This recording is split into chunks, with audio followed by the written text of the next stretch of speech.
Hello everyone, and welcome back to my channel. Today, we're diving into a story that's as heartbreaking as it is horrifying.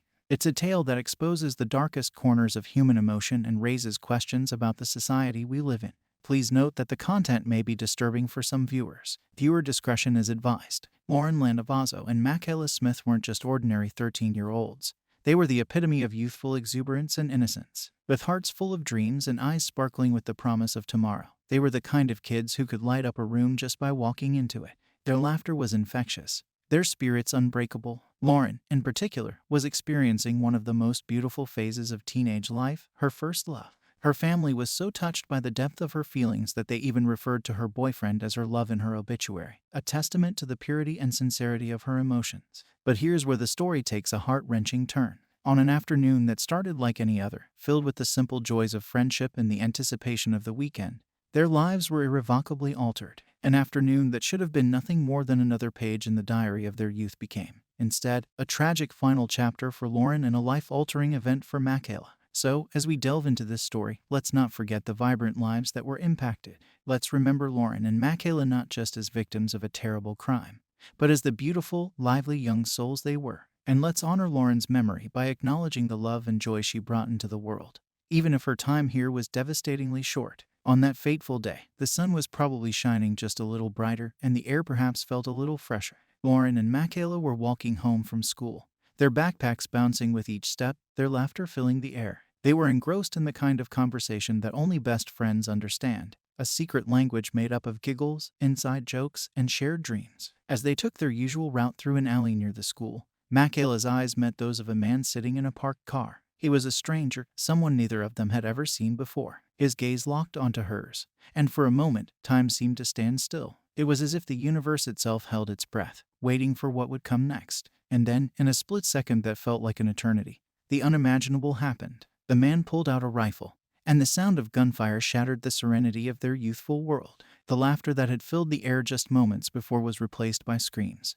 The joyous atmosphere turned into one of horror and disbelief. As we delve deeper into this story, it's crucial to remember this moment, the moment when two young lives filled with promise were forever altered by an act so incomprehensible. It defies all logic and understanding. In a world that still had some semblance of justice, Cody Lott would have been just another face in the crowd, a name we'd never have to know. But instead, he became the embodiment of every parent's worst nightmare and every community's darkest fear. As Michaela's eyes locked onto his, Lott reached into his car and pulled out a rifle. With a chilling calmness, he aimed and opened fire on Lauren and Michaela, two young girls whose biggest worry until that moment should have been homework or what to wear the next day. The air was filled with the deafening sound of gunshots, each one a brutal punctuation in a story that should never have been written. Lauren was hit multiple times, each bullet tearing through her young body and extinguishing the vibrant life within her. She fell to the ground, a tragic tableau of lost innocence and stolen futures. Michaela, though wounded, miraculously survived. But survival comes at a cost. The physical wound may heal, but the emotional scars will last a lifetime. She will forever carry the weight of that day, the memory of her best friend's laughter turning into cries, the feeling of her own body hitting the ground, and the haunting emptiness that follows such a devastating loss. In that alley, on that day, Cody Lott stole more than just a life, he shattered a world, leaving behind a void filled with grief, questions, and the haunting echoes of what could have been. In the aftermath of such a devastating act, we're often left grappling with an unanswerable question: why?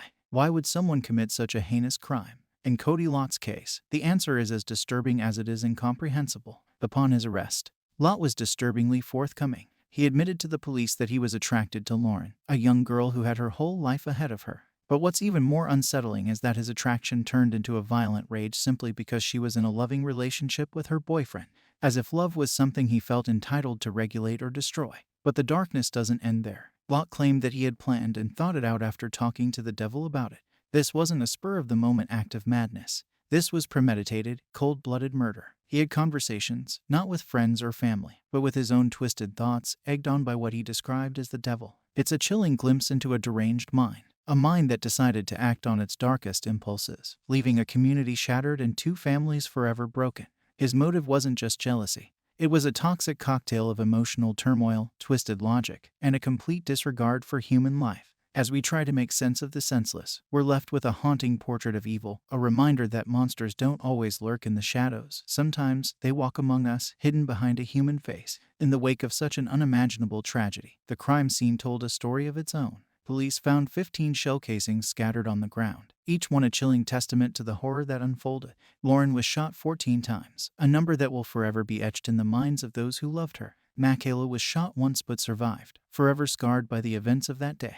But amid the devastation, something extraordinary happened. The community, though shattered, came together in a way that was both heartwarming and heartbreaking. An online fundraising page was set up to help Lauren's family with the funeral expenses, and the response was overwhelming. People from all walks of life donated, and in a short period, more than $16,000 was raised. It was as if the community was collectively saying, "We can't bring Lauren back, but we can stand by you in your darkest hour." Lauren's family was, of course, inconsolable. No amount of money could fill the void left by her absence. But the outpouring of support served as a small beacon of light in an otherwise dark and stormy world. It was a reminder that even in the face of pure evil, goodness can emerge. That even when we're confronted with the worst aspects of humanity, the best can still shine through. The funeral was set for Thursday. And it wasn't just a farewell to Lauren, it was a community's collective cry against the senseless violence that stole her away. As people filed into the service, the air was thick not just with grief, but with a palpable sense of loss for what could have been, for the life that Lauren should have lived. In the end, the aftermath of this tragedy revealed two faces of humanity, one capable of unimaginable evil, and another capable of boundless love and support. And while the scales can never be balanced, the love and unity shown by the community offered a glimmer of hope, a promise that Lauren's life, though cut short, would leave a lasting impact. In a society governed by laws, Cody Lott now faces the full weight of the legal system. He's been slapped with charges of murder and aggravated assault, crimes that could see him behind bars for the rest of his life. But the numbers tell only part of the story. The bail set for his release, a jaw-dropping $4 million. It's as if the court itself is screaming, "You cannot put a price on the lives you've shattered." The police didn't have to look far to find him. The vehicle he was driving was a match to the description of the shooter's car. It was the thread that, when pulled, began to unravel the tapestry of his dark act. When the police pulled him over, it wasn't just an arrest. It was the first step in a long journey toward justice for Lauren, Michaela, and a community torn apart. But what is justice in a case like this? Can any sentence ever truly reflect the magnitude of the loss? For Lauren's family, for Michaela, and for all those who knew and loved them, the charges against Lott are more than legal terms. They're a desperate cry for some semblance of justice in a world that, for them, has lost all sense of order and fairness. As Lott sits in his jail cell, held in lieu of that staggering bail amount, one can't help but wonder what goes through his mind. Does he feel the weight of his actions? Does he even care? While the legal gears grind slowly towards a trial and potential conviction, the charges he faces serve as cold, hard reminders that society will not stand for such acts of evil. Yet, as we await the unfolding of this legal drama, we're left grappling with unsettling questions. Can justice ever be truly served? And how do we, as a society, make sense of such senseless violence? These are questions without easy answers, but they're questions we must ask as we seek to understand the incomprehensible. In the wake of such a devastating tragedy, the community's response was nothing short of extraordinary. Hundreds of people, some who knew Lauren and Michaela and others who didn't, came together in a profound display of human solidarity. They rallied to support Lauren's family, not just with words but with actions that spoke volumes. Financial contributions poured in through an online fundraising page, quickly surpassing $16,000. It was as if every dollar donated was a tribute, a way to say, "We stand with you, we grieve with you, and you are not alone." The money would go toward Lauren's funeral, but it represented so much more than that.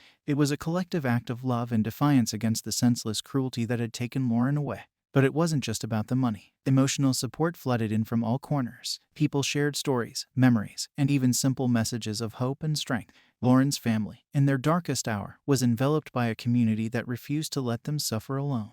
And then there was Lauren's obituary, a touching tribute that captured the essence of a young girl who was the lovely, lively heart and soul of her family. It was hard to stay sad around Lauren. She simply wouldn't allow it. The obituary read. Those words resonated with everyone who read them, painting a vivid picture of a girl whose spirit was so infectious that she lifted everyone around her. The community's response was a testament to Lauren's impact on people's lives. Even in death, she was still bringing people together, still making them smile, and still being the light that pierced through the darkness. It was as if the community was collectively saying, "You may have taken Lauren from us, but you will never take away the love and joy she brought into our lives." In this way, the community didn't just respond, they united. They became a beacon of what humanity can achieve when faced with the worst it has to offer. And in that unity, in that collective outpouring of love and support, Lauren's spirit lives on. As we come to the end of this harrowing tale, we're left grappling with a labyrinth of unanswered questions that haunt us. How did we get to this point as a society where young lives can be snuffed out in broad daylight? What twisted paths must a mind wander to arrive at such a dark and heinous act? And perhaps the most pressing question of all, how can we, as a community and as a society, prevent tragedies like this from ever happening again? These questions don't have easy answers. They force us to confront uncomfortable truths about human nature, about the society we live in, and about the systems that are supposed to protect us. They challenge us to look inward, to examine our own beliefs and actions, and to consider what role we each play in either perpetuating or preventing such atrocities. It's a heavy burden, but it's one we must bear if we're to honor the lives of Lauren, Michaela, and countless others who have suffered at the hands of senseless violence. It's a call to action for each of us to be better, to do better, and to strive for a world where stories like this are relegated to the annals of history, never to be repeated. Thank you for taking this difficult journey with me. It's a story that has shaken us to our core, but it's also a story that needs to be told. If this video has impacted you in any way, I urge you to like, subscribe, and hit that notification bell so you can stay updated with more true crime stories that delve into the complexities of the human condition. But more than that, let's take this as a wake-up call. Let's strive to be the change we want to see, to make our homes, our communities, and our world a safer and more loving place. Until next time, let's not just stay safe, let's work to make sure everyone can. Goodbye for now, but not forever. Let's meet again in a world that's a little better than the one we leave behind today.